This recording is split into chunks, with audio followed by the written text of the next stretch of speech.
होली क्यों मनाते हैं? पौराणिक मान्यता है कि नरसिंह रूप में भगवान विष्णु इसी दिन प्रकट हुए थे और हिरण्यकश्यप नामक असुर का वध कर भक्त प्रहलाद को दर्शन दिए थे। हिंदू मास के अनुसार होली के दिन नए वसंत की शुरुआत होती है। चैत्र कृष्ण प्रतिपदा के दिन धरती पर प्रथम मानव मनु का जन्म हुआ था। इसी दिन कामदेव का पुनर्जन्म हुआ था। इन सभी खुशियों को व्यक्त करने के लिए रंगोत्सव मनाया जाता है। त्रेता युग में विष्णु के 8वें अवतार श्री कृष्ण और राधा रानी की होली ने रंगोत्सव में प्रेम का रंग भी चढ़ाया।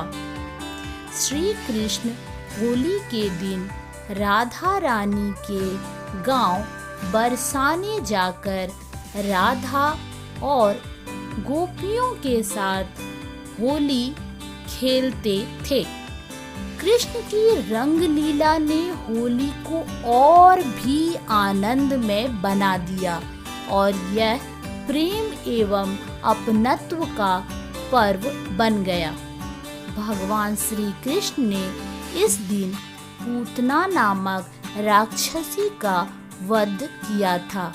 इसी खुशी में गोपियों और ग्वालों ने रास लीला की और रंग खेला था।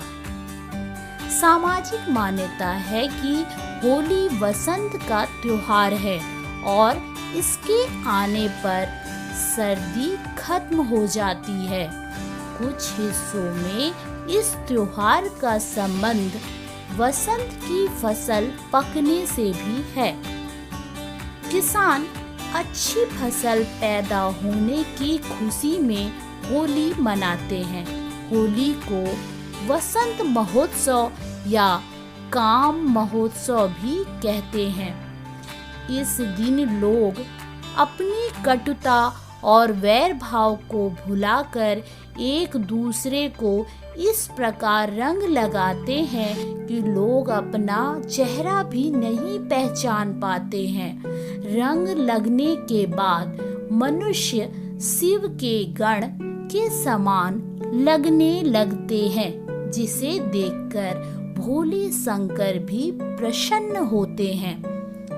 इस दिन शिव और शिव भक्तों के साथ होली के प्यार भरे रंगों का आनंद लेते हैं। वह प्रेम एवं भक्ति के आनंद में डूब जाते हैं।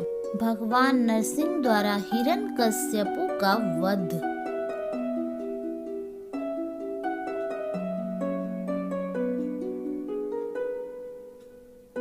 होली के पर्व से अनेक कहानियां जुड़ी हुई हैं। इनमें से सबसे प्रसिद्ध कहानी है प्रहलाद की। माना जाता है कि प्राचीन काल में हिरण्यकश्यपु नाम का एक अत्यंत बलशाली असुर था।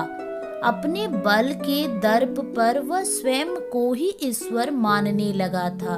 उसने अपने राज्य में ईश्वर का नाम लेने पर ही पाबंदी लगा दी थी। हिरण्यकश्यपु का पुत्र प्रहलाद ईश्वर भक्त था। प्रहलाद की ईश्वर भक्ति से क्रुद्ध होकर हिरण्यकश्यपु ने उसे अनेक दंड दिए थे, परंतु उसने ईश्वर की भक्ति का मार्ग न छोड़ा। हिरण्यकश्यपु की बहन होलिका को वरदान प्राप्त था कि वह आग में भस्म नहीं हो सकती। हिरण्यकश्यपु ने आदेश दिया कि होलिका प्रहलाद को गोद में लेकर आग में बैठे। आग में बैठने पर होलिका तो जल गई, पर प्रहलाद बच गया। ईश्वर भक्त प्रहलाद की याद में इस दिन होली जलाई जाती है। प्रतीक रूप से यह भी माना जाता है कि प्रहलाद का अर्थ आनंद होता है।